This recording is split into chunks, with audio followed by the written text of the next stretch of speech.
Jurgen, it was an extraordinary spectacle. What did you make of it and the way that the game unfolded?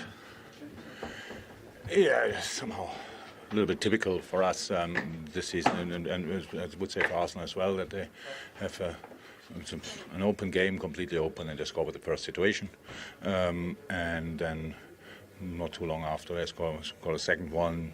Then that's like our problems were big enough, but we made them even bigger. But then reaction was obviously good. We are right, it was a spectacular game in the end. How we cannot win it, I don't know. In the end, with the chances we had, but in the end, it's a point and a good reaction on the 2 goals we conceded, and that's positive. But I'm caught in between, to be honest. It's like so I have no problem with drawing, and I think for Arsenal it's a super important point, because if you draw these kind of games, you have a good chance to become champion. That's how it is. You cannot always be super convincing. They were good, but I think they would agree they could or should have lost this game today, but they didn't, and so the point probably is for them better than for us, but it's one for us as well. For you, what changed? What changed the balance from when they were 2-0 up? Look, that's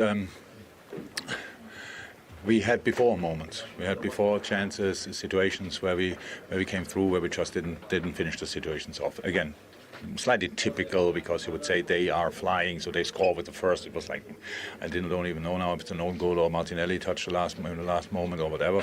But it's first we slide or slip on the side, and then they get inside and twice rebound. Blah blah blah.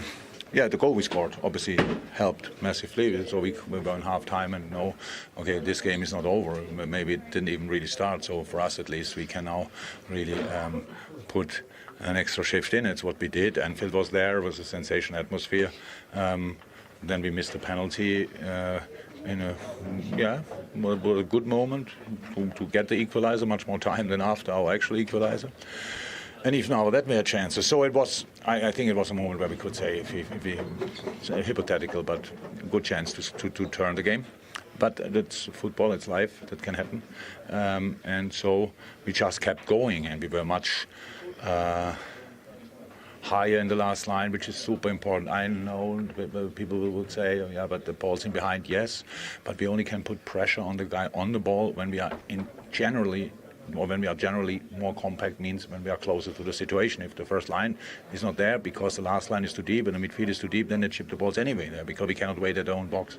So in the moment when we did that better, when the ball's in behind our fullbacks, which we knew that it will happen, but that had to be sorted by Ibu and Virgil in these moments, and more we did that, and all of a sudden we were in charge in a wild game. We were not always in charge, but we had much more moments then, put them massively under pressure, and in the end we deserved at least the point.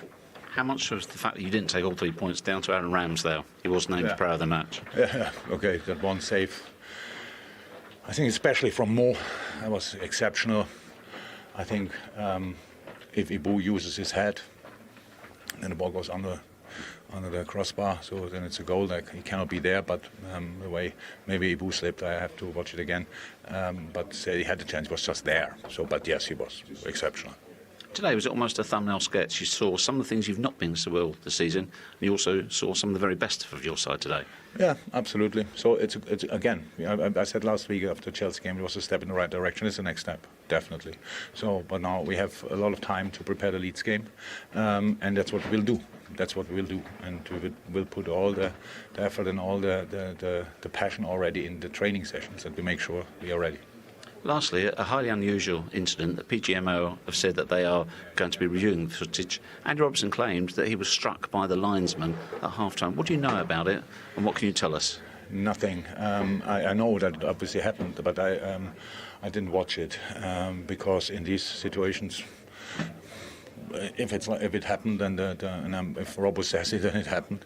But then the pictures speak probably for themselves. So I have nothing else to say about it. Thanks, Jurgen. You're welcome.